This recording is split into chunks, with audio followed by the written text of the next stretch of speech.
اعوذ باللہ من الشیطان الرجیم بسم اللہ الرحمن الرحیم قل کہہ دیجئے، یہ فعل امر ہے۔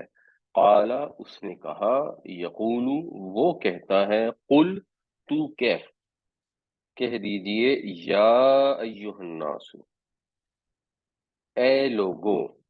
یا جب الف لام کے ساتھ آئے گا تو یہ ایہا صرف ایک فلو کے لیے ڈالا جاتا ہے، خوبصورتی کے لیے ڈالا جاتا ہے، کیونکہ ین ناسو عجیب سا لگتا ہے، ادروائز ایوہا کا کوئی مطلب نہیں ہوتا۔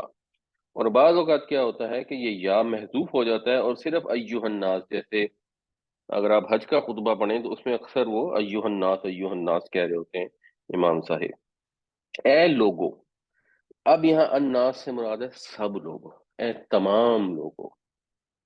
انی بے شک میں، رسول اللہ اللہ کا رسول ہوں، الیکم تمہاری طرف، جمیعاً تم سب کی طرف، میں تم سب کی طرف اللہ کا رسول ہو کر آیا ہوں، اللہ کا رسول بن کر آیا ہوں۔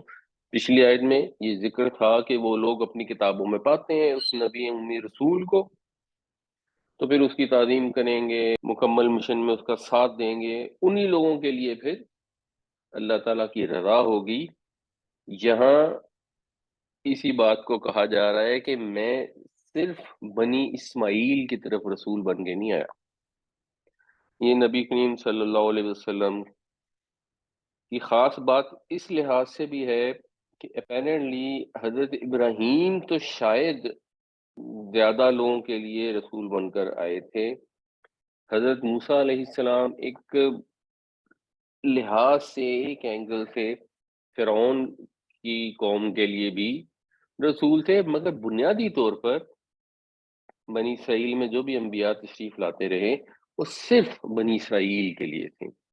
تو اس کے بعد نبی کریم صلی اللہ علیہ وسلم جب تشریف لائے تو آپ کا جو دائرہ تبلیغ تھا وہ پوری دنیا کو بنا دیا گیا، تو آپ پھر رحمت للعالمین ہیں۔ اور نبی کریم صلی اللہ علیہ وسلم کے بعد کیونکہ اب کسی نبی رسول نے نہیں آنا، تو یہ فریضہ امت مسلمہ کو دیا گیا کہ حق بات وہ دنیا والوں تک پہنچائے، چاہے وہ بنی اسماعیل ہوں، بنی اسرائیل ہوں، بلکہ عرب ہوں یا غیر عرب ہوں، جہاں جہاں انسان بستے ہیں امت مسلمہ کی ذمہ داری ہے کہ ان کو حق بات پہنچائے۔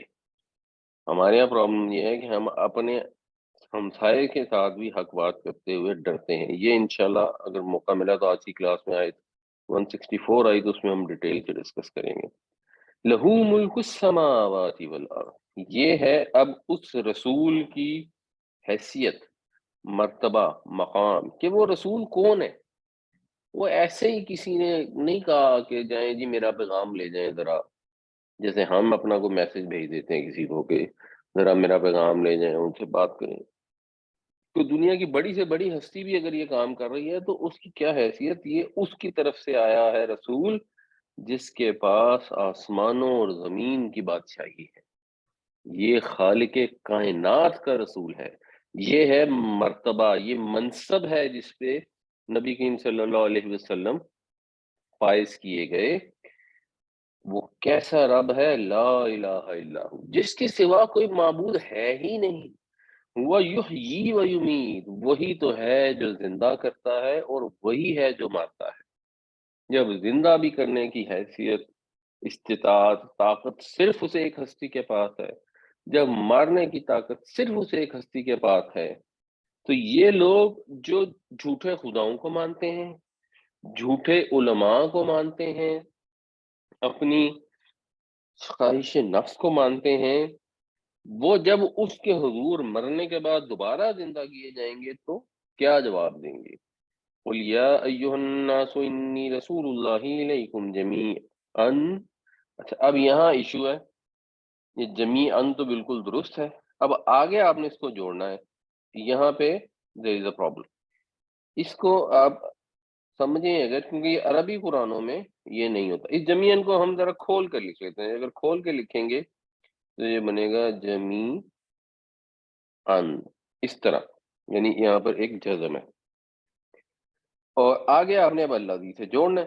تو اگر تو آگے نہ جوڑنا ہوتا، الذی نہ ہوتا، کوئی اور چیز ہوتی، جمیعن ملکو ہوتا، تو بس پھر تو جمیعم ہو جاتا، یحیی ہوتا تو جمیع یحیی ہو جاتا، مطلب وہ آپ کو مشکل پیش اس طرح نہ آتی۔ یہاں اب اس کو جوڑنا ہے تو آپ جمیعن الذی نہیں پڑھ سکتے، اور یہ الف جو ہے یہ پھر حمزہ وصلی ہوتی ہے، یہ ختم ہو جاتی ہے۔ تو رول جنرلی جو عربی میں ہوتا ہے کہ وہ آپ اس جزم کو ختم کر دیتے ہیں اور زیر لگا دیتے ہیں، تو یہ پڑھا جائے گا جمیعن الذی، یہ ہے اس کو پڑھنے کا صحیح طریقہ۔ تو ہمارے قرآن شریف میں وہ کیا کرتے ہیں، اس کو اس طرح سے لکھ دیتے ہیں، ان کی تنوین ختم کر دیتے ہیں اور آگے ایک چھوٹی سی نون لگا دیتے ہیں، جس سے پھر ہمیں سہولت ہو جاتی ہے۔ عربی قرآنوں میں نہیں ہوتا، اکثر موبائلوں میں یا خانہ کعبہ جا کے وہ اویلیبل ہوتے ہیں، تو یہ پڑھنے کا بھی طریقہ آنا چاہیے۔ قل یا ایھا الناس انی رسول اللہ الیکم جمیعا الذی لہ ملک السماوات والارض لا الہ الا هو یحیی ویمیت، کہہ دیجئے اے لوگو، بے شک میں اللہ کا رسول بن کر آیا ہوں تمہاری طرف، تم سب کی طرف، اس خدا کا رسول جس کے لیے ہے بادشاہی آسمانوں اور زمین کی، جس کے سوا کوئی معبود نہیں، وہی زندہ کرتا ہے اور وہی مارتا ہے۔ ایک اور چیز جو یہاں نوٹس کرنے والی ہے، یہاں پر یہ جو ترکیب آئی ہے یہ ہم کر تو چکے ہیں، لیکن تھوڑی بہت ریویژن ہلکی سی کر لینی چاہیے۔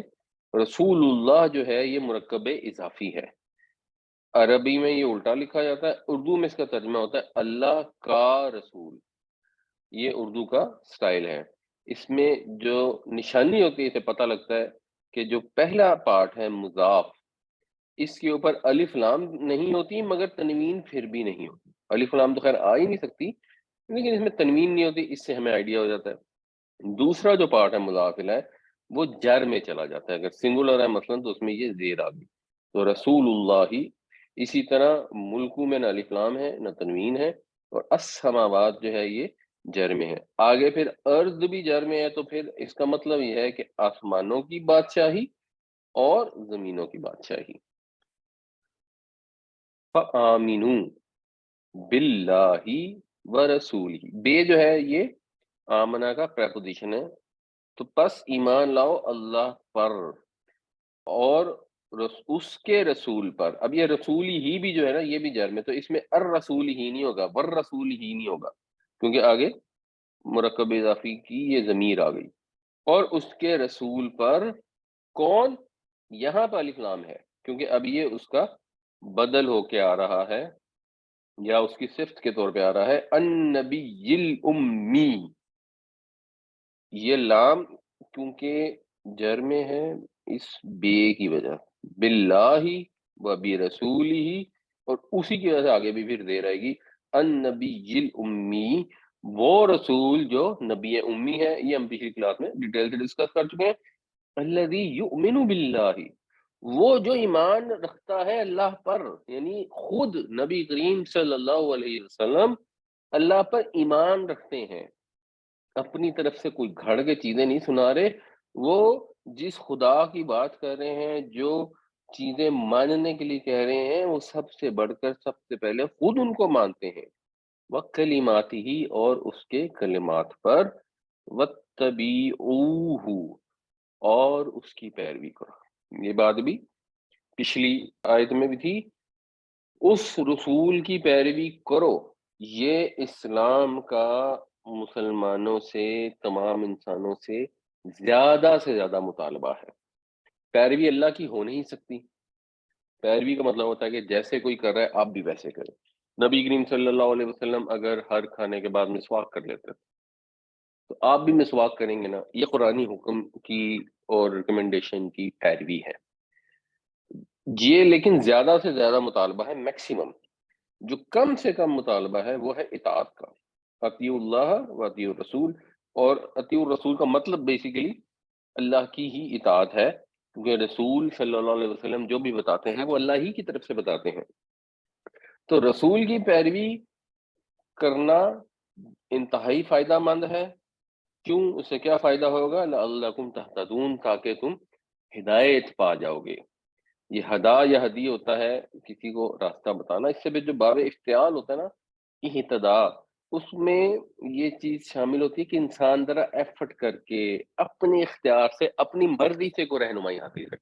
بہت ساری چیزیں ہمیں ویسے ہی پتہ ہوتی ہیں، ماں باپ نے سکھا دی، بس وہ ہمیں پروسیس میں سیکھ گئے، کھانا کیسے کھانا ہے، مینرز کیسے استعمال کرنے ہیں۔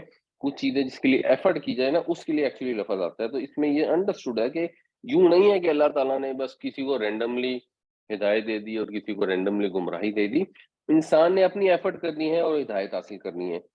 اور صرف ہدایت نہیں ملتی، نبی کریم صلی اللہ علیہ وسلم کی اتباع کرنے کا فائدہ یہ ہے کہ انسان سے اللہ تعالیٰ محبت فرمانا شروع کر دیتے ہیں۔ جو علامہ اقبال نے اسی کو ایکچولی ایک شعر میں کہا ہے کہ محمد سے وفا تو نے تو ہم تیرے، یہ جہاں چیز ہے کیا لوح قلم تیرے ہیں، کہہ دیجئے ان کنتم تحبون اللہ فاتبعونی، اگر تم اللہ سے محبت کرتے ہو یا اللہ سے محبت کا دعویٰ کرتے ہو تو میری پیروی کرو، یحببکم اللہ، اللہ تم سے محبت کرنا شروع کر دے گا۔ تو یہ تو ہے اتباع، اور دوسری چیز ہے اطاعت۔ اطاعت ظاہر سی بات ہے اتباع پر مقدم ہے، اس کے سپیریئر ہے۔ یعنی نبی کریم صلی اللہ علیہ وسلم 2 روزے اکٹھے رکھ لیتے تھے، صحابہ نے کہا جی ہم بھی 2 روزے اکٹھے کرنا چاہتے ہیں، انہوں نے منع فرما دیا۔ انہوں نے پوچھا آپ بھی رکھتے ہیں؟ آپ نے کہا میرا رب کھلاتا پلاتا ہے۔ مقصد نیٹ شیل یہ ہے کہ انہوں نے صحابہ کو اجازت نہیں دی۔ اب اتباع کا تو تقاضا ہے کہ نہیں 2 روزے اکٹھے رکھے جائیں، لیکن اطاعت کا تقاضا ہے کہ نہیں، حضور نے منع فرما دیا صلی اللہ علیہ وسلم۔ تو اطاعت جو ہے وہ مقدم ہے۔ اتباع کرنے کے لیے ہم ہو سکتا ہے کہیں کہ جی ہم تو اب مکہ حج کرنے جائیں گے تو اونٹنی پہ بیٹھ کے جائیں گے، یا مثلا مدینہ سے اونٹنی پہ بیٹھ کے جائیں گے۔ اب نبی کریم صلی اللہ علیہ وسلم نے خام خواہ اپنے آپ کو تکلیف میں ڈالنے سے منع فرمایا، وہ پورے دین کا مزاج ہی ہے۔ یعنی جس بھی سنت پر آپ نے عمل کرنا ہے، یہ تو طے ہے کہ اس سنت میں اجر ہے، انلیس کی اللہ کے رسول کی اطاعت کی خلاف ورزی ہو۔ اب اگر کوئی مسواک کرتا ہے کہ نبی کریم صلی اللہ علیہ وسلم کی سنت ہے، یا کدو کھاتا ہے کہ حضور کو پسند تھے، تو یہ بھی ثواب ہے، اس پہ اس کو کوئی کنڈیم نہیں کیا جا سکتا، اس کو کوئی مذاق نہیں اڑایا جا سکتا۔ یہ تو نبی کریم صلی اللہ علیہ وسلم سے محبت کا اظہار ہے۔ تو اگر کوئی کرتا ہے کرے، لیکن اگر ڈاکٹر نے کہا کہ جی آپ برش کریں، ٹوتھ پیسٹ استعمال کریں، مسواک بھی کر لیں، مسواک کرنے سے منع تو کوئی نہیں کرتا، تو تب بھی ٹھیک ہے۔ کچھ لوگوں کا ویسے خیال ہے کہ میٹھا کھانا جو ہے نا کھانے کے بعد وہ سنت ہوتا ہے، مجھے تو خیر اس کے متعلق معلوم نہیں ہے، کیونکہ میری نظر سے کوئی ایسی حدیث نہیں گزری کہ نبی صلی اللہ علیہ وسلم کھانے کے بعد میٹھے کا بڑا اہتمام فرماتے تھے۔ بلکہ میں نے تو خیر جو حدیث پڑھی ہے اس میں تو حضرت عائشہ رضی اللہ عنہا کہتی ہیں کہ کئی دن ایسے گزرتے تھے کہ کھانے کے لیے 2 کالی چیزوں کے سوا کچھ نہیں ہوتا تھا کھانے پینے کے لیے، اور وہ 2 کالی چیزیں کیا تھی؟ کھجوریں اور پانی۔ اب کھجوریں بھی ویسے میٹھی ہوتی ہیں، لیکن وہ تو ویسے ہی وہاں کا اسٹیپل فوڈ ہے۔ تو فرض کریں اگر کسی کے خیال میں میٹھا سنت ہے تو وہ میٹھا سنت سمجھ کے کھاتا ہے، تو بالکل ٹھیک ہے، ثواب کی بات ہے۔ اب ڈاکٹر نے منع کر دیا کہ آپ کو شوگر ہے، میٹھا نہ کھائے، تو اب ثواب نہیں ہے، اب وہ اطاعت کے خلاف ہو جائے گا۔ یہ مطلب ایک سمپل سی چیز ہوتی ہے، بعض اوقات لوگ نا اس کو ان نیسیسریلی، جو ذرا لبرل یا سو کالڈ لبرل اور ماڈرن لوگ ہوتے ہیں، وہ ان چیزوں کا بے وجہ مذاق اڑانے کی کوشش کرتے ہیں۔ فآمنوا باللہ ورسولہ النبی الامی الذی یؤمن باللہ وکلماتہ واتبعوہ لعلکم تہتدون، پس ایمان لاؤ اللہ اور اس کے نبی امی رسول پر جو خود ایمان رکھتا ہے اللہ پر اور اس کے کلمات پر، اور پیروی کرو اس کی تاکہ تم راستہ پا جاؤ، تاکہ تم راہیاب ہو جاؤ۔ وَمِن قَوْمِ موسیٰ، اور موسیٰ کی قوم میں سے، امتن، ایک گروہ ہے، یہدون بالحق، جو رہنمائی کرتے ہیں، یہدا یہدی راستہ بتانا، جو راستہ بتاتے ہیں، رہنمائی کرتے ہیں حق کے مطابق۔ یعنی ان کے علماء میں جو ایک طرح سے جن کی کم ایکسٹینٹ ذمہ داری ہوتی ہے کہ لوگوں کو دین کی بات بتائیں، جس کو علم ہے اس کی ذمہ ہے کہ دوسروں کو بھی بتائے، تو ان میں سے ایسے لوگ ہیں، ایک گروہ ہے۔ اور عام طور پہ ایسی سچویشن میں کیا ہوتا ہے کہ اگر وہ گروہ سگنیفیکنٹ ہو قابل قدر ہو تو اس کے ساتھ الف لام آ جاتی ہے. یہاں الف لام نہیں ہے یہ، تو اس کا مطلب ہے کہ اس کی تعداد ذرا کم تھی. تو ہسٹوریکلی ایسا ہی رہا ہے. بنی اسرائیل کے جو علماء تھے، فقہا تھے، جنرلی ان کے اندر حق پرست لوگوں کی تعداد کم تھی. وہ زیادہ تر ان کی عہد شکنیوں میں، ان کی بدعمالیوں میں شامل ہوتے رہتے تھے. ان کو ان کی پسند کے فتوے گھڑ کے دیتے رہتے تھے. ان کو منع نہیں کرتے تھے، حق بات کی طرف ان کی رہنمائی نہیں کرتے تھے میجورٹی. لیکن ایک گروہ بھر کے ان میں رہا ہے ہر زمانے میں. وَبِهِ يَعْدِلُونَ، اور اسی کے مطابق عدل کرتے تھے. اسی کے مطابق یعنی حق کے مطابق حق کی رہنمائی کرتے تھے، اور جب فیصلہ کرتے تھے، فتویٰ دیتے تھے، تو بھی حق بات پر ہی دیتے تھے. تو یہ ایک طرح سے ان کی تعریف ہے، ایک طرح سے ان کو دعوت ہے کہ نبی کریم صلی اللہ علیہ وسلم دعوت لے کر آئے ہیں.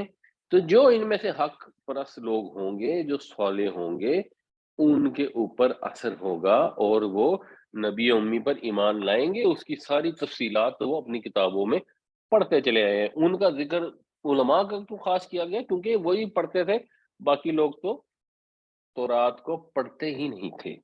اکثر کو ایکسس نہیں تھی. جن کو ایکسس تھی، یا جن کو آج بھی ایکسس ہے، اور جو ذرا ریلیجیس لوگ ہیں آج بھی، ان کے پادری بھی ان کو ایسی باتیں کرتے ہیں کہ یہ تم نے خود سے اگر پڑھی، اگر پادری کی رہنمائی کے بغیر. ہمارے ملک میں دیکھ لیں، ہمارے یہاں جو عیسائی رہتے ہیں، وہ پادری سے جا کے 2 سے 4 سوال کریں تو اس کے بعد اس کو غصہ چڑھ جاتا ہے، اور اس کو کہتا ہے کہ نہیں، اس طرح سمجھ نہیں آ سکتی.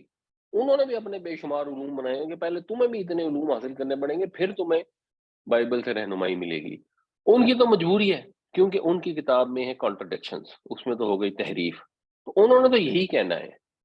ہمارے علماء ایسی بات کیوں کرتے ہیں؟ اگر ایک آدمی قرآن پڑھنا چاہتا ہے، تو اس سے رہنمائی حاصل کرنا چاہتا ہے اور کر سکتا ہے، تو اس کو پتہ نہیں کیوں روکتے ہیں. وَمِن قَوْمِ مُوسَىٰ أُمَّةٌ يَهْدُونَ بِالْحَقِّ وَبِهِ يَعْدِلُونَ، اور موسیٰ کی قوم میں سے ایک گروہ ایسا ہوا جو رہنمائی کرتے تھے حق کے مطابق، اور اسی کے مطابق انصاف کرتے تھے، یا حق کی طرف رہنمائی کرتے تھے اور اسی کے مطابق انصاف کرتے تھے. وَقَطَّعْنَاهُمُ اثْنَتَيْ عَشْرَةَ، اس کے اندر یہ جو ورڈ ہے، یہ آپ کو دیکھ کے آئیڈیا ہو رہا ہوگا کہ یہ باب تفعیل میں ہے. ویسے قطع یقطع کا مطلب ہوتا ہے کسی چیز کو کاٹنا. قطع یقطع کا مطلب ہوتا ہے ٹکڑے ٹکڑے کر دینا، تقسیم کر دینا. یہ اچھے معنوں میں بھی استعمال ہو سکتا ہے اور برے معنوں میں بھی استعمال ہو سکتا ہے. یہاں اپیرنٹلی ذرا اچھے معنوں میں استعمال ہوا ہے. اثنتئی عشرہ، اب یہ اس کا کیونکہ مفعول ہے اس لیے منصوب ہے. جسٹ فار بریف انڈرسٹینڈنگ، دو جو ہوتا ہے عربی میں اس کو کہتے ہیں اسنان. جو 12 ہوتا ہے اس پھر یہ نون ہے وہ ختم ہو جاتی ہے اور اثنا عشرہ ہو جاتا ہے، جس سے اثنا عشری شیعہ حضرات کو بھی لوگ کہتے ہیں کہ وہ 12 اماموں کو مانتے ہیں. اور اگر اس کی مؤنث ہوگی تو وہ اثنتا عشرہ ہو جائے گی، جو ایکچولی یہاں پر استعمال ہوئی ہے. اور اگر یہ نصب یا جر میں ہوگا تو اسنانی کے بن گیا اسنعینی، اور مؤنث ہوگی اسنتینی، اور اس کی نون جب ختم ہوگی تو اسنتئی عشرتا. یہ مؤنث 11 سے لے کے 99 تک استعمال ہوتے ہیں، تو ان کے ساتھ پھر واحد استعمال ہوتا ہے مؤنث کا صیغہ. یہاں پہ آگے ایکچولی واحد مؤنث کا صیغہ نہیں آ رہا، تو اس لیے پھر لوگ کہتے ہیں یہاں ایک لفظ قبیلہ جو ہے وہ محذوف ہے. بہرحال اسباط جو ہے یہ پوتوں کو بھی کہتے ہیں، نواسوں کو بھی کہتے ہیں. حضرت امام حسن حسین کو سبتین کہا جاتا ہے. تو 12 قبیلے تھے. حضرت ابراہیم علیہ السلام کے 12 بیٹے تھے. کچھ لوگ کہتے ہیں کہ وہ 12 بیٹوں سے پھر 12 قبیلے پیدا ہوئے. کچھ لوگ یہ کہتے ہیں کہ نہیں، جو 10 بیٹے تھے ان سے 10 قبیلے ہوئے. حضرت یوسف کے 2 بیٹوں سے 2 قبیلے ہوئے، اور ایک ان کا بیٹا لاوی تھا جس کی اولاد میں حضرت موسیٰ اور حضرت ہارون علیہ السلام بھی ہیں. تو ان کا مقصد تھا لوگوں کو تبلیغ کرتے رہنا. اینی ویز، بہرحال حضرت یعقوب علیہ السلام جن کا دوسرا نام اسرائیل تھا، اللہ کا بندہ جس کا مطلب ہوتا ہے، ان کی اولاد میں سے 12 قبیلے بنائے گئے، وہ ان کے پوتے تھے، پڑ پوتے تھے، جس طرح سے کہہ لیں، اور آگے پھر لفظ استعمال ہوا اممن، امتیں، گروہ، اور کیا کیا ان کو تقسیم کیا، تو مطلب یہ بنے گا کہ ہم نے ان کو الگ الگ کر کے 12 خاندانوں میں گروہوں میں تقسیم کر دیا، 12 خاندانوں کے گروہ بنا دیے ان کو تقسیم کر کے۔ وَأَوْحَيْنَا، اور ہم نے وحی کی، اِلَىٰ موسیٰ، موسیٰ کی طرف، کیونکہ جب یہ وہاں پہنچ گئے، اور بائبل کے مطابق تو ذرا یہودی تھے بھی تھوڑے سے، یہ اس وقت تو شاید حضرت موسیٰ علیہ السلام کے دور میں اپنے آپ کو یہودی نہیں کہتے ہوں گے، اس وقت تو مسلمان ہی کہتے ہوں گے، تو یہ تھوڑے ذرا تھے بھی کمپلین کرنے والے ہر چیز کے اوپر، تو جب آئے تو وہاں صحرا میں آ گئے مصر چھوڑ کر، اب وہاں پانی تو تھا نہیں، تو پھر حضرت موسیٰ کے پاس آ گئے، اس سے تو بہتر تھا ہم وہیں مر جاتے، یا مصر میں جو ہمارے بھائی مرے تھے، تم ہمیں کیوں اس صحرا میں لے کے آئے ہو، اب ہم بھی مر جائیں گے، جانور بھی مر جائیں گے، یہاں پہ تو پھل فروٹ بھی نہیں ہے، یہاں تو پینے کا پانی بھی نہیں ہے۔ تو حضرت موسیٰ نے اللہ تعالیٰ سے دعا کی پانی کے لیے، تو اللہ تعالیٰ نے یہ وحی کی، اِذِ اسْتَسْقَاهُ قَوْمُهُ، سقا کا مطلب ہوتا ہے پانی پلانا، اور پھر اس سے جو باب استفعال بنتا ہے اسے طلب کرنے کا مطلب ہوتا ہے، تو پھر اسی سے نماز استسقا بھی ہے، یعنی یہ ماضی ہے، استسقا یستسقی، اس کا جو مصدر ہوتا ہے وہ ہوتا ہے استفعال کے وزن پر استسقا، تو اس لیے وہ نماز استسقا ہوتی ہے، تو پانی مانگنا، جب پانی مانگا ہو اس سے قوم ہو، اس کی قوم نے، جب پانی مانگا تو کیا ہم نے وہی یہ ہے۔ اچھا، ادھر کے اندر بھی آپ دیکھیں تو وہی والا ایشو ہے، اصل میں یہ لفظ تھا ان، اور اب آگے جوڑنا تھا کیونکہ یہ حمزہ وصلی ہے، تو یہ ان اضرب نہیں پھر اس کو پڑھا جا سکتا، تو پھر اس کے نیچے ایک زیر لگا دی گئی، تو ان اضرب عام طور پر زیر ہی لگتی ہے، من کے اوپر ویسے زبر لگتی ہے، اور شاید کہیں اور بھی کوئی ایکسیپشن ہو۔ ان کے اضرب بعصاک الحجر، کہ مار اپنے عصا سے پتھر کو، یعنی پتھر پر لاٹھی مارے۔ اس کے بھی جو آپ پڑھتے ہیں، ہمارا ایک پرابلم یہ ہوتا ہے کہ ہمارے ہاں جو الفاظ اردو میں استعمال ہوتے ہیں، اور اردو میں ہم خیر تلفظ اکثر غلط استعمال کرتے ہیں، جیسے غلط، شاید غلط ہے، غلط ہوتا ہے، نہیں غلط ہی ہوتا ہے، تو ہم اکثر تلفظ غلط استعمال کرتے ہیں، لفظ کو لفظ پڑھ جاتے ہیں مختلف، تو اتنا مسئلہ نہیں ہے، لیکن جب قرآن شریف پڑھ رہے ہوں تو ظاہر سی بات ہے ہمیں درست پڑھنا چاہیے، تو ہمارے یہاں اس پتھر کو کہا جاتا ہے، کچھ لوگ کہتے ہیں ہجر اسود، اور کچھ لوگ کہتے ہیں حجر اسود، اس میں جیم پر لگاتے ہیں جزم، تو جب وہ قرآن شریف پڑھنے لگتے ہیں نا تو فلو میں پڑھتے وقت قرآن میں بھی جیم پر جزم پڑ جاتے ہیں، جیم پر جزم نہیں ہے، اساق الحجر جیم پر زبر ہے۔ بہرحال یہ پوری ڈیٹیل کیونکہ سورہ بقرہ میں ہم نے ڈیٹیل سے ڈسکس کی تھی، اس لیے اس کو بس بریفلی کرتے ہیں کہ ہم نے وہی کی کہ پتھر پر اپنی لاٹھی مارو، پم بجاست، یہ ہے باب انفعال۔ باب انفعال کی خوبی ہوتی ہے کہ وہ متعدی کو لازم کرتا ہے، یعنی جس میں مفعول ریکوائرڈ ہوتا ہے تو باب انفعال جنرلی یہ کرتا ہے کہ اس میں مفعول ریکوائرڈ نہیں ہوتا، جیسے باب افعال اور تفعیل الٹا کرتے ہیں، جیسے خرجہ وہ نکلا تو اخرجہ اس نے نکالا، اس میں وہ متعدی کر دیتے ہیں لازم کو، یہاں الٹ ہوتا ہے۔ بجاسا کا مطلب یہ ہوتا ہے کہ اس نے زخم کو چیرا، اس نے زخم کو چیرا، یعنی اس نے کسی تنگ جگہ سے کچھ لکوڈ جو ہے وہ جاری کر دیا، کسی تنگ جگہ سے پانی جاری کرنے کے لیے آئے گا، ان بجاسا کا مطلب ہو جائے گا پانی جاری ہو گیا، پھوٹ بہا، تو فم بجست منہ، تو پھوٹ پڑے اس سے، اسنتا عشرت عینا، اور یہ عین جو ہے نا یہ مؤنث ہے واحد، یہ اگر آپ دیکھیں اب یہاں پہ مؤنث واحد آ گیا جو یہاں نہیں تھا، اس وجہ سے وہاں قبیلہ کا لفظ محذوف سمجھا گیا، اولدو ترجمے میں اسبات اور امم سے قبیلہ کا لفظ کور ہو جاتا ہے۔ تو پھوٹ بہے اس سے 12 چشمے. قد علم کل اناس مشربہم، جان لیا ہر گروہ نے اپنے چشمے کو، اپنے پینے کی جگہ کو. مشرب جہاں سے پیا جائے، یہ اسم الظرف ہے. وَقَطَّعْنَاهُمُ اثْنَتَيْ عَشْرَةَ أَسْبَاطًا أُمَمًا وَأَوْحَيْنَا إِلَى مُوسَىٰ إِذِ اسْتَسْقَاهُ قَوْمُهُ أَنِ اضْرِب بِّعَصَاكَ الْحَجَرَ فَانبَجَسَتْ مِنْهُ اثْنَتَا عَشْرَةَ عَيْنًا قَدْ عَلِمَ كُلُّ أُنَاسٍ مَّشْرَبَهُمْ. اور ہم نے الگ الگ کر کے 12 خاندانوں میں انہیں الگ الگ امتیں بنا دیا. اور ہم نے وحی کی موسیٰ کی طرف، جب اس سے پانی مانگا اس کی قوم نے کہ مار اپنی لاٹھی کو پتھر پر، پھر پھوٹ نکلے اس سے 12 چشمے. پہچان لیا ہر گروہ نے اپنے گھاٹ کو. وَذَلَّلْنَا، ذلہ یا ذلو کا مطلب ہوتا ہے ہمیشہ رہنا، سایہ ہونا، دن کے وقت سایہ ہونا. ذللنا ہم نے سایہ کیا،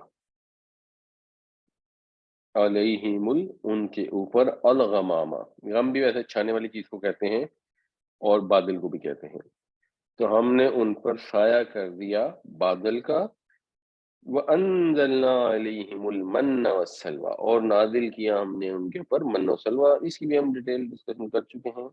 ایک لفظ ویسے ہم اردو میں استعمال کرتے ہیں، ممنون. ممنون کو اگر آپ دیکھیں گے تو یہ بالکل مفعول کے وزن پر ہے. مفعول سے اگر آپ نے فعل نکالنا ہو تو ظاہر سی بات ہے آپ میم اور واو وجہ اگر کاٹ دیں گے تو پیچھے بچ جائے گا فعل. اسی طرح اگر اس کا میم اور واو کاٹ دیں گے تو پیچھے بچے گا میم، نون اور نون. ممنون وہ ہوتا ہے جس پر احسان کیا گیا ہو. تو میم نون نون بیسیکلی اس کا مطلب ہوتا ہے احسان. من عربی میں منن جو ہے وہ احسان کے معنی میں استعمال ہوتا ہے، جہاں پر سورہ بقرہ میں لا تبطلوا صدقاتکم بالمن والاذی، اپنے صدقے ضائع برباد نہ کرو احسان جتا کر اور اذیت دے کر. تو اسی سے پھر اپیرنٹلی یہ عبرانی میں لفظ استعمال ہوتا تھا، اور عربی اور عبرانی پیچھے سے ان کی روٹ کیونکہ سملر ہے تو بہت سے الفاظ کامن یوز ہوتے ہیں. تو اس کا مطلب بنا وہ چیز جو احسان کے طور پر دی گئی. اور یہ من ایک بائبل کے بیان کے مطابق شبنم جب ٹپکتی تھی تو وہ دانوں کی طرح جم جاتی تھی، اور سورج نکلنے سے پہلے پہلے وہ اس کو اکٹھا کر لیتے تھے اور اس سے پھر وہ آٹا سا بنا لیتے تھے. اور سلوا جو ہے یہ بٹیر ٹائپ کو پرندے ہوتے تھے، یہ غالباً مائگریٹ کر کے آتے تھے تو یہ ان کے پاس آگے آرام سے پھرتے رہتے تھے.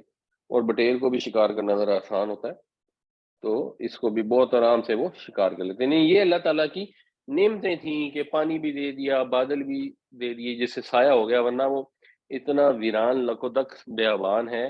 آج بھی اگر وہاں کو 6 لاکھ بندہ اکٹھا پہنچ جائے تو وہاں 4 دن گزارنا اس کے لیے مشکل ہے.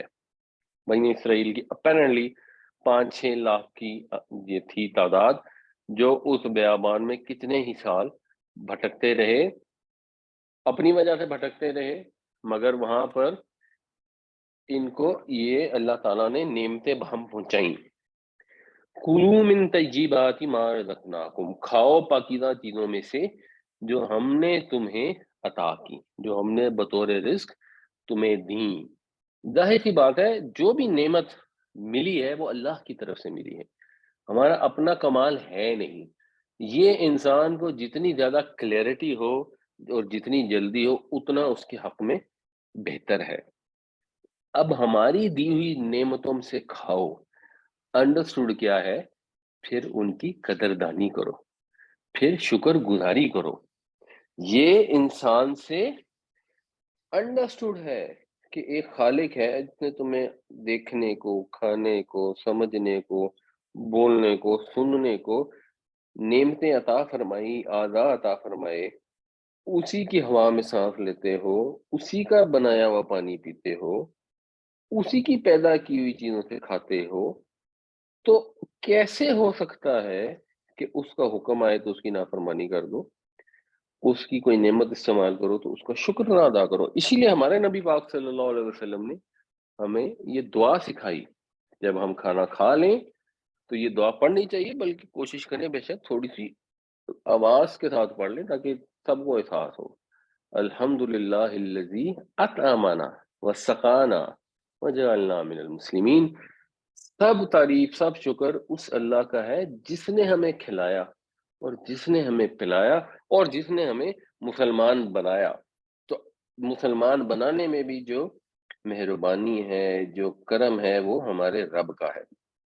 اب اگر ہم اس کی شکر گزاری نہ کریں، اور ناشکری کی جو سب سے بڑی مثال ہے وہ نماز نہ پڑھنا ہے، تو اگر ہم شکر گزاری نہ کریں تو اس سے کیا ہوگا؟ یعنی اللہ تعالیٰ کو، اللہ کی پاک ذات کو تو جل جلالہ ہے، اس کو تو کوئی فرق نہیں پڑتا نا. وہ تو ہر کمی کوتاہی کمزوری سے پاک ہے. اس کو ہماری عبادت کی، ہماری فرما برداری کی، ہماری شکر گزاری کی کوئی حاجت تھوڑی ہے. تو یہ جو یہودیوں نے اللہ کی نعمتوں کی ناقدری کی، ہر چیز پر ڈھٹائی کا مظاہرہ کیا، یہ اگلی آیت میں ایک ان کی ڈھٹائی کی مثال آئے گی. تو اس سے اللہ تعالیٰ کا انہوں نے کیا بگاڑا؟ کچھ بھی نہیں بگاڑا، اپنا ہی نقصان کیا. وما ظلمونا، اور نہیں انہوں نے ظلم کیا. یہ دو علیحدہ ظرف ہیں. ظلمو انہوں نے ظلم کیا، نہ ہم پر. تو انہوں نے نہیں ظلم کیا ہم پر، انہوں نے ہمارا کچھ نہیں بگاڑا. ولیکن، اور لیکن، کانوا انفسہم یظلمون، وہ اپنی ہی جانوں پر ظلم ڈھاتے رہے. یہ چیز بڑی کلیئر ہونی چاہیے.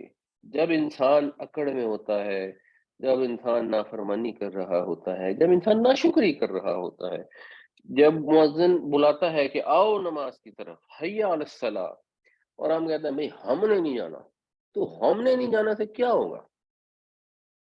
ہم سے نہیں پڑھی جاتی، بھئی تم سے کیوں نہیں پڑھی جاتی؟ تم کیا چیز ہو؟ اور تم سے جو نہیں پڑھی جاتی نماز، تو کیا ہوگا؟ اس کو سجدہ کرنے کے لیے تمہاری حاجت تھی کہ تم جانے سے؟ یہ تو تمہارے لیے ہے کہ اس کے حضور سجدہ کرو گے تو قدردانی کرو گے، آگے جا کے اپنی بچت کرو گے، بلکہ دنیا میں بھی اللہ تعالیٰ اور دے گا. اگر تم شکر گزاری کرو گے تو میں تمہیں اور زیادہ دوں گا. لئن شکرتم لازیدنکم. اللہ تعالیٰ تو یہ فرما رہے ہیں، دنیا کی نعمتیں بھی اللہ تعالیٰ ڈپینڈنگ آن جیسے اللہ کی حکمت ہو وہ بھی بڑھا دیں گے. لیکن جب آپ ڈٹائی کا مظاہرہ کریں گے اور گناہ کریں گے، ناقدری کریں گے، نافرمانی کریں گے، تو اپنے ہی نقصان کریں گے، اپنی ہی جان پر ظلم اٹھائیں گے. وَظَلَّلْنَا عَلَيْهِمُ الْغَمَامَ وَأَنزَلْنَا عَلَيْهِمُ الْمَنَّ وَالسَّلْوَىٰ كُلُوا مِن طَيِّبَاتِ مَا رَزَقْنَاكُمْ وَمَا ظَلَمُونَا وَلَٰكِن كَانُوا أَنفُسَهُمْ يَظْلِمُونَ. اور ہم نے سایہ کیا ان پر بادل کا، اور نازل کیا ان کے اوپر من و سلوہ. کھاؤ پاکیزہ چیزوں میں سے جو ہم نے تمہیں عطا کی، اور انہوں نے ہمارا کچھ نہیں بگاڑا، بلکہ خود اپنی ہی جانوں پر ظلم ڈھاتے رہے.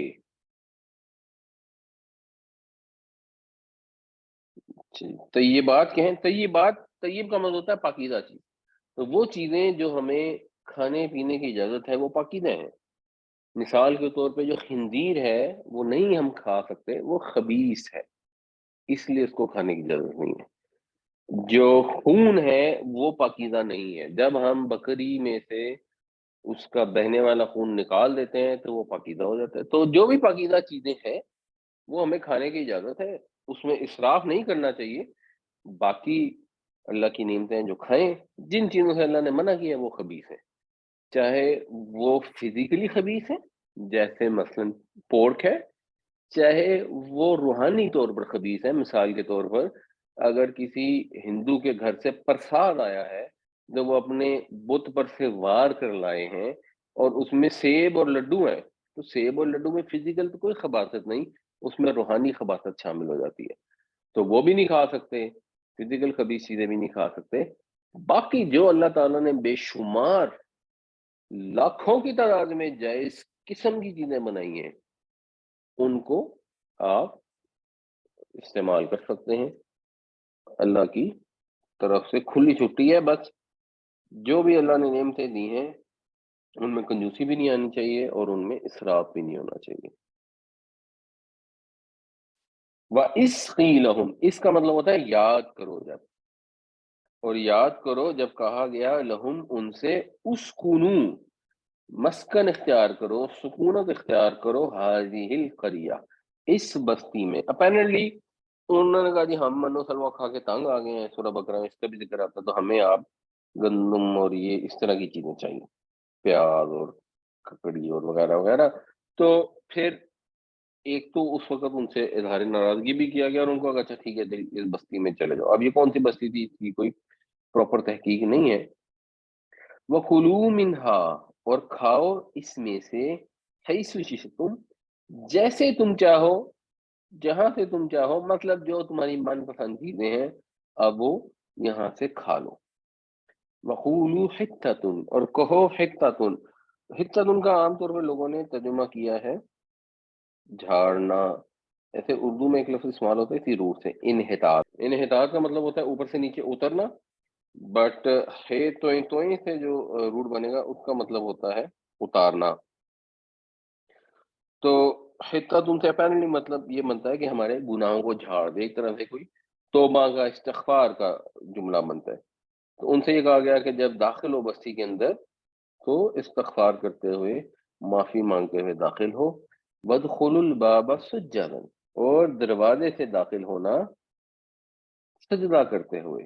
نغفر لکم خطیاتکم ہم معاف کر دیں گے تمہاری خطائیں۔ سنزید المحسنین ہم زیادہ کرتے ہیں محسنوں کو، زیادہ کرتے ہیں محسنوں کو۔ عام طور پہ اس کے ساتھ پھر تمیز آتی ہے کس چیز میں زیادہ کرتے ہیں، اب یہاں وہ تمیز نہیں ہے۔ تو کچھ لوگوں نے ترجمے میں اس میں لکھا ہے کہ ہم مزید نعمتیں عطا کریں گے محسنوں کو، کچھ لوگ کہیں گے کہ ہم اور زیادہ دیں گے محسنوں کو، جس میں اور میں پھر انڈرسٹوڈ ہے جیسے یہاں پہ محذوف ہے، تو اردو میں جب اور آ جائے گا تو اصل چیز اس میں محذوف ہے۔ اور محسنین کون ہیں؟ محسنین وہ ہیں جو خوبصورت عمل کرتے ہیں۔ حسونہ وہ خوبصورت ہوا، احسنہ اس نے خوبصورت کیا، محسن خوبصورت کرنے والا، وہ شخص جو ایسے کام کرتا ہے کہ اللہ تعالیٰ خالق کائنات دیکھے تو اللہ تعالیٰ یہ فرمائے کہ میرے بندے نے خوبصورت عمل کیا۔ تو جو خوبصورت عمل کریں گے ہم ان کو اور زیادہ نوازیں گے، جو ناقدری کریں گے، نافرمانی کریں گے، ان کی اللہ کو کوئی پرواہ نہیں، اور اللہ تعالیٰ کا تو کچھ بگاڑ نہیں سکتے، اپنے اوپر ظلم ڈھا رہے ہیں، یہاں پہ بھی ان کو اس کا انجام دیکھنے کو مل سکتا ہے، قیامت والے دن تو ڈیفینیٹلی مل جائے گا۔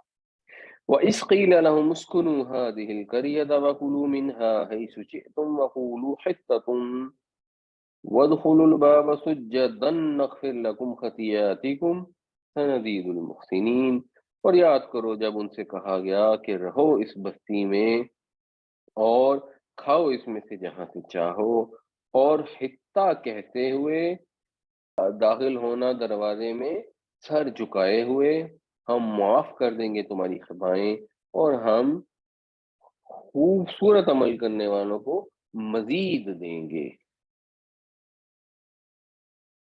فبدل الذین ظلموا منہم قولا غیر الذی قیل لهم تو بدل دیا ظالموں نے ان میں سے، یعنی ان لوگوں میں سے جنہوں نے اپنی جانوں پر ظلم ڈھائے، انہوں نے بدل دیا قولا غیر الذی، یہ قولن جو ہے بدلا کے پھر دو مفعول ہو گئے نا، ایک تو مفعول ہو گیا حتۃ، وہ یہاں استعمال نہیں ہوا، تو انہوں نے بدل دیا حتۃ کو قولن غیر سے، ایک دوسرے قول سے، الذی قیل لہم بجائے اس کے جو انہیں کہا گیا تھا۔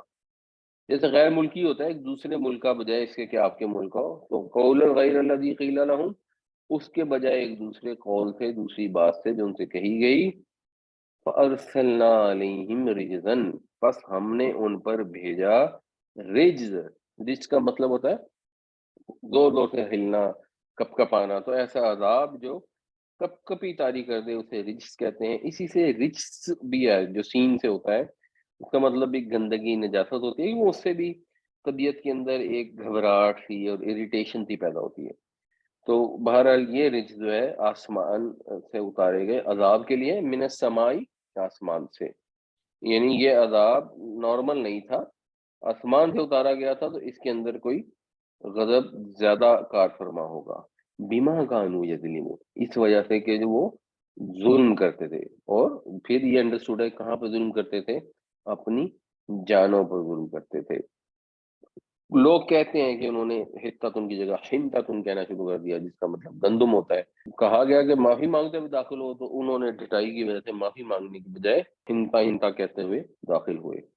فبدل الذين ظلموا منهم قولا غير الذي قيل لهم فأرسلنا عليهم رجزا من السماء بما كانوا يظلمون، پس بدل دیا ان لوگوں نے جنہوں نے ظلم کیا ان میں سے اس کو ایک ایسے قول تھے جو انہیں نہیں کہا گیا تھا، پس ہم نے بھیجا ان پر آسمان سے عذاب، اس وجہ سے کہ وہ اپنی جانوں پر ظلم کرتے تھے۔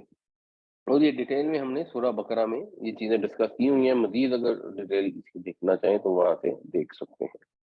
بس الہم عن القریۃ التی کانت حاضرۃ البحر، بس اور سوال پوچھو ہم ان سے، عن القریہ، اس بستی کے متعلق۔ قریہ ویسے تھوڑی سی بڑی بستی کے لیے لفظ استعمال ہوتا ہے، یہ بھی کوئی بستی ہوگی، اس کا بھی کوئی نام کچھ لوگ کہتے ہیں کہ ایلا تھی یا اس طرح کے کوئی نام لیتے ہیں، لیکن بہرحال اس کی کوئی ایگزیکٹ نالج نہیں ہے۔ التی وہ جو، کانت تھی، اب یہ مونس کی چیزیں، الذی وہ مذکر، التی وہ مونس، کیونکہ قریہ مونس ہے تو اس کے لیے مونس کا صیغہ آیا، پھر آگے کانت بھی مونس کا صیغہ آیا، حاضرہ بھی مونس کا صیغہ ہے۔ حاضرتن کیا ہوگا، حاضرتن ہوگا حاضر، موجود، کہاں موجود، البحری، سمندر کے یا جھیل کے یا دریا کے کنارے۔ تو دریا کے پاس موجود تھی یعنی دریا کے کنارے تھی، تو ہم اپنے ترجمے میں کہیں گے دریا کے کنارے جو تھی۔ تو ایک بستی تھی جو دریا کے کنارے تھی، کہا جا رہا ہے کہ ان سے پوچھیں ان کے متعلق، اور ان کو ظاہر ہے یہودیوں کو پتا ہوگا کہ کیسی بستی تھی۔ اب ویسے ان کی بائبل میں نا اس کی ڈیٹیل نہیں ملتی، تو شاید انہوں نے ختم کر دی ہے، اور شاید اس طرح بائبل میں نہ ہو اور ویسے روایت کے طور پہ موجود ہو، لیکن یہ واقعہ مشہور تھا، کیونکہ جس طرح کہا جا رہا ہے تو یہودیوں نے پھر کوئی اعتراض نہیں کیا۔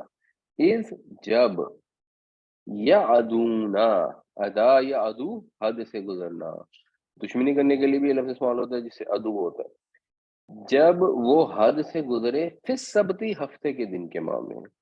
ہفتے کا دن کا کیا مطلب ہے، جیسے ہمارے ہاں جب جمعے کی اذان ہو تو اس وقت دنیا کے کام کاج کرنے منع ہے، اور جب ہم احرام کی حالت میں ہوں تو اس وقت شکار کر کے کھانا بالکل منع ہے۔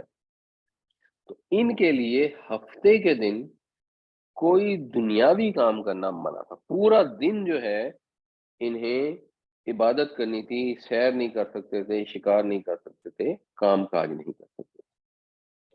اور اب اس جو بستی کا واقعہ ہے اس میں بے شمار میسیجز ہیں اور بہت ساری لرننگ کی چیزیں ہیں۔ از جب، تأتیہم آتی تھیں ان کے پاس، حیتانہم، حیتان جو ہے یہ حوت کی جمع ہے، مچھلیاں، یوم سبتہم جب ان کا ہفتے کا دن ہوتا، شرعن، شرعن جو ہے یہ ویسے تو اس کا جو روٹ ہے نا شرع یشرع، اس کا تو مطلب ہوتا ہے کسی کے لیے کوئی قانون بنانا، راستہ بنانا، جس سے پھر شارع عام کا لفظ استعمال ہوتا ہے، شریعت بھی اسی سے ہے، اور پانی میں راستہ بنانے کے لیے بھی استعمال ہوتا ہے۔ یہ لفظ ویسے لٹریچر میں استعمال ہوتا تھا نیزوں کے لیے، جب نیزے اٹھائے ہوئے ہوتے تھے نا، اونچے کیے ہوئے ہوتے تھے، تو اس کے لیے بھی یہ ورڈ یوز ہوتا تھا۔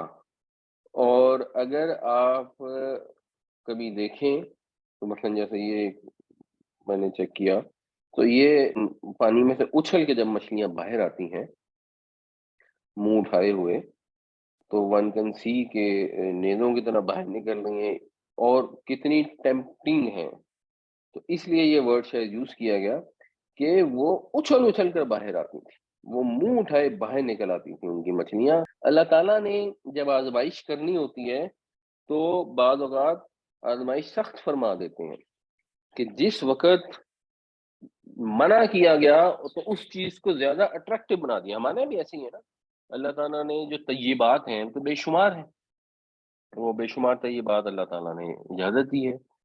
جو کمانے کے طریقے ہیں بے شمار ہیں، حلال جائز طریقے ہیں، کاروبار بے شمار قسموں کے کر سکتے ہیں. کچھ چیزیں ہیں جو منع ہیں. وہ جو چیزیں منع ہیں وہ انسان کو اٹریکٹ کرتی ہیں، وہ اچھل اچھل کے آ رہی ہوتی ہیں سامنے کہ اچھا یوں کر لوں یوں کر لوں. انسان کو پتا ہے کہ اللہ تعالیٰ نے مجھے رزق عطا کرنا ہے، تو وہ رزق تو مجھے مل کے ہی رہے گا. مگر اس کو اچھل اچھل کے سامنے آ رہا ہوتا ہے، اچھا اپنی پروڈکشن بڑھا لو، بینک سے قرضہ لے لو، سود پہ قرضہ اٹھا لو، اس کے بعد جو ہے وہ تم ڈبل کیپیسٹی ہو جائے گی، پھر تم 4 گنا ہو جاؤ گے، پھر تم 8 گنا ہو جاؤ گے.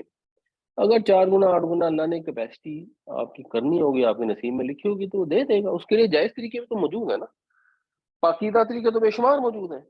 لیکن ٹیمپٹیشن جو ہے وہ کریٹ ہوتی ہے اور پھر لوگ اس ٹیمپٹیشن کے ہاتھوں بہہ جاتے ہیں. کچھ سرین نافرمانی کر دیتے ہیں، کچھ اس میں ہیلے بہانے کر کے اسلامک بینکنگ ٹائپ چیزیں ایجاد کر لیتے ہیں. وَيَوْمَ لَا يَسْبِتُونَ لَا تَأْتِيهِمْ، اور جس دن ہفتہ نہیں ہوتا تھا اس دن وہ نہیں آتی تھی. كَذَلِكَ نَبْلُوهُمْ بِمَا كَانُوا يَفْسُقُونَ، اس طرح ان کو آزمایا ہم نے کیونکہ وہ نافرمانی کرتے تھے. جب لوگ نافرمان ہو جاتے ہیں تو ایکچولی آزمائشیں بڑھ جاتی ہیں. اگر قومی طور پر مثال کے طور پر حضرت عمر رضی اللہ عنہ کا دور تھا، اب بے شمار فراوانی ہو چکی تھی، بے شمار وسائل بھی اویلیبل تھے، اور کوئی سود کا کام نہیں کرتا تھا، تو سود کے بغیر پوری اکانومی چل رہی تھی، اور دنیا کی عظیم ترین اکانومی تھی. اتنی عظیم اکانومی تھی کہ حضرت سلیمان اور داؤد علیہ السلام کے سوا اس کی مثال ہی نہیں ملتی، کہ مدینے کی گلیوں میں لوگ ہاتھوں میں پیسے لے کے کھڑے ہوئے تھے کہ وہ زکوٰۃ لینے والا مل جائے، اور کوئی مستحق موجود ہی نہیں تھا. یہ تو اس کے بعد دنیا میں کبھی ہوا ہی نہیں کہ پورے ملک میں ایک مستحق نہ ملے ڈھونڈنے سے. تو اتنی اسٹرانگ اکانومی تھی تو سود کے بغیر چلتی تھی. تو ظاہر کی بات ہے اس میں پھر لوگوں کو ٹیمپٹیشن بھی نہیں ہوتی جب پورا معاشرہ ایک اچھے طریقے سے چل رہا ہو. جب معاشرے میں نافرمانی عام ہو جائے تو ٹیمپٹیشن بھی بڑھ جاتی ہیں. یہ اللہ تعالیٰ کا ایک طریقہ کار ہے. تو اللہ تعالیٰ نے ان کو اس طرح سے آزمایا کہ جب ان کا ہفتے کا دن ہوتا تھا تب وہ اچھل اچھل کے باہر آ رہی ہوتی تھی، اور جب نہیں ہوتا تھا تو مچھلیاں ملتی نہیں تھی، شکار کرنے جاتے تھے وہ مشکل پکڑتے ہوں گے. تو یہ جو لالچ اور جو گریڈ ان کے اندر اس منظر کی وجہ سے پیدا ہوتی تھی، اسی میں تو آزمائش تھی. تو ٹھیک ہے، اگر اللہ کی طرف سے آزمائش آ گئی ہے تو یہی انسان کو دنیا میں بھیجا ہی آزمائش کے لیے گیا کہ کون بہتر عمل کرتا ہے. ایکم احسن عملا واسألهم عن القرية التي كانت حاضرة البحر إذ يعدون في السبت إذ تأتيهم حيتانهم يوم سبتهم شرعا ويوم لا يسبتون لا تأتيهم كذلك نبلوهم بما كانوا يفسقون. اور سوال کیجئے ان سے اس بستی کے متعلق جو دریا کے کنارے تھی جب انہوں نے زیادتی کی، حد سے تجاوز کیا ہفتے کے معاملے میں. جب آتی تھیں ان کے پاس ان کی مچھلیاں ہفتے والے دن اچھل اچھل کر، اور جس دن ہفتہ نہیں ہوتا تھا وہ نہیں آتی تھیں. اسی طرح ہم نے آزمایا، یا اسی طرح ہم آزماتے تھے انہیں کیونکہ وہ نافرمانی کرتے تھے. اب یا اگلا جو جملہ ہے نا وہ اس میں محذوف ہے، وہ پیچھے کیونکہ آ گیا کہ اذ یعدون فی السبت، تو وہ نافرمانی کیا کرتے تھے. اپیرنٹلی جو اس کے متعلق تفسیروں میں آتا ہے، ایک تو خیر حدیث آتی ہے جس میں یہ کہا گیا کہ ذرا سی دیر کی خاطر بنی اسرائیل کی طرح اللہ کے حرام کو ہیلے بہانے کر کے حلال نہ کر لینا. اور واقعہ یہ بیان کیا جاتا ہے کہ غالباً وہ کیا کرتے تھے کہ ہفتے والے دن تو کام نہیں کرتے تھے، جمعے کو وہ دریا کے ساتھ نالیاں کھود دیتے تھے، ان کے آگے گڑھے بنا دیتے. ہفتے والے دن جب مچھلیاں اچھل اچھل کے آ رہی ہوتی تھی تو ظاہر ہے وہ نالیوں سے جب پانی آ رہا ہے اور گڑھے ذرا نشیب میں ہوتے تھے تو اس کے اندر مچھلیاں بھی آ جاتی تھیں. اب مچھلیاں وہاں آ کر ٹریپ ہو جاتی تھیں. یا کچھ لوگ یہ کہتے ہیں کہ وہاں جال ڈال آتے تھے جمعے کی رات کو، جمعے کی رات کو جال ڈال آئے تو ہفتے والے دن مچھلیاں جب آئیں تو پھنس گئیں. اس کے بعد ہفتے کو پھر بھی کچھ نہیں کرتے تھے، اتوار والے دن جا کر وہاں پر شکار کر لیتے تھے. اور کہتے تھے کہ جی ہم نے تو ہفتے کو شکار نہیں کیا، جو منع کیا گیا تھا حکم ممنوع پہ قائم رہے۔ اس کو اگر آپ دیکھیں تو پریکٹیکلی اسپیکنگ ہمارے جیسے لوگ تو کہیں گے ہاں جی بالکل ایسے ہی ہے، ٹھیک ہی ہے، انہوں نے اور کیا کریں، وہ تو اس میں تو کچھ بھی نہیں۔ ہمارے ہاں تو ایگزیکٹلی سیم چیزوں کو اوپر دو چار کاغذ لکھ دیتے ہیں، وہ ہم ڈیٹیل سے ڈسکس کر چکے ہیں۔ اس میں کہتے ہیں اصل میں ہم ایجنٹ ہیں، اصل میں آپ پتہ نہیں کون ہیں، اس کاغذ پہ یہ پرومس لکھ دیں، اس کاغذ پہ وہ لکھ دیں، اس کے بعد کہتے ہیں اب یہ سود نہیں ہے، اب یہ تو اسلام میں نہیں ہوئی۔ یعنی یہودیوں نے جو کام کیا اس میں تو انہوں نے کچھ حد تک عمل مختلف کیا، حکم کی روح کو پامال کر دیا۔ حکم تو یہ تھا کہ ہفتے کے دن مچھلیاں آئیں گی، تم نے شکار نہیں کرنا، انہوں نے شکار ہفتے کے دن تو نہیں کیا، لیکن ایسی ایکٹیویٹیز کی جمعے اور اتوار والے دن جس سے اس فرمان کی روح جو ہے وہ پامال ہو گئی۔ ہمارے یہاں روح پامال کرنے کی تو کیا بات ہے، وہ ایگزیکٹلی وہی سارا کچھ وہی کرتے ہیں، بس اوپر سے چار کاغذ لگا لیتے ہیں، ایک مفتی بینک میں رکھ لیتے ہیں، ایک مفتی کمپنی میں رکھ لیتے ہیں، اور اس کے بعد وہ سمجھتے ہیں کہ ہم پوتر ہو گئے کیونکہ ہمارے پاس تو فتویٰ آ گیا۔ تو ذرا ان کے یہاں بھی کسی نے تو فتویٰ دیا ہوگا۔ اب ہوا کیا جو اس میں دوسری لیسن کی چیز ہے، کیونکہ اسلامک بینکنگ ٹائپ چیز ہم بہت ڈیٹیل ہم نے ڈسکس کی ہوئی ہیں، یہ تو بالکل کلیئر ہے کہ ہیلے بہانے کر کے اللہ کی شریعت کا مذاق اڑا کر کوئی بھی خدا کا حکم ہو، جب آپ اس کو ہیلے بہانوں سے اس طرح نگیٹ کریں گے، نافرمانی کریں گے، تو کس کو بیوقوف بنانے کی کوشش کر رہے ہیں؟ نعوذ باللہ اللہ تعالیٰ کو بیوقوف بنانے کی کوشش کر رہے ہیں۔ اس کو کون بیوقوف بنا؟ اپنے آپ کو بیوقوف بنا رہے ہیں، یہ اپنی جانوں پر ظلم ڈھا رہے ہیں جب آپ ایسے کام کرتے ہیں۔ دوسری امپورٹنٹ جو میسج ہے جس کو میں تھوڑی سی ڈیٹیل سے ڈسکس کرنا چاہتا ہوں، اور جو ٹائم کم ہے، وہ اس قالت امتم منہم، اور جب کہا ان میں سے ایک گروہ نے، لم تعظون قوما، کیوں تم نصیحت کرتے ہو ایسے لوگوں کو۔ اچھا اب یہ بھی جڑے گا تو یہ بھی اسی طرح بنے گا، قوما اللہ، جن کو اللہ تعالی مہلکہم، مہلک ہوتا ہے ہلاک کرنے والا، ہلاکا یہلکو ہلاک ہونا، تباہ ہونا، اہلکا یہلکو ہلاک کرنا، مہلک ہلاک کرنے والا، جن کو اللہ ہلاک کرنے والا ہے، او یا معذبہم عذابا شدیدا، یا ان کو شدید عذاب دینے والا ہے۔ مطلب کیا کہ وہاں پر تین گروپ ہو گئے۔ ایک گروپ وہ تھا جنہوں نے یہ ہیلے بہانے کیے اور اللہ تعالیٰ کی نافرمانی کی، یہ تو ہو گئے پکے کافر، پکے نافرمان۔ ایک تھے جنہوں نے کہا بھائی ہم تو بالکل ایسا نہیں کریں گے۔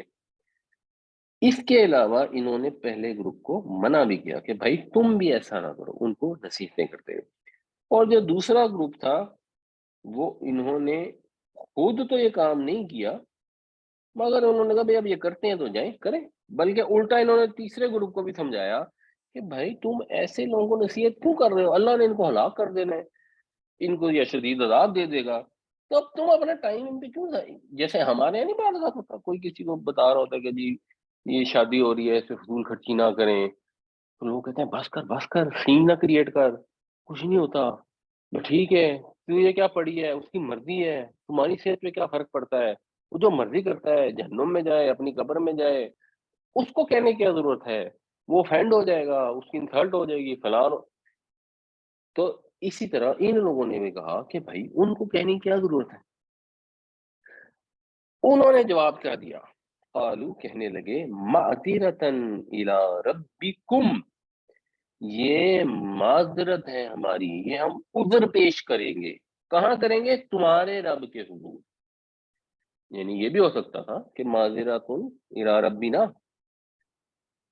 تو یہ نہیں کہا معذرتن الی ربکم، تمہارے رب کے حضور، کیونکہ رب جو ہے وہ کہنا ہمارا تھوڑی ہے۔ مفہوم اپیرنٹلی اس میں یہ ہے کہ صرف ہمارا رب تھوڑی ہے کہ ہم ان کو منع کر رہے ہیں اور ہم نے ان کو معذرت پیش کرنی ہے، ہم اپنے رب کے حضور جا کے معذرت پیش کریں گے، تم بھی اپنے رب کے حضور معذرت پیش کرنے کا انتظام کرو۔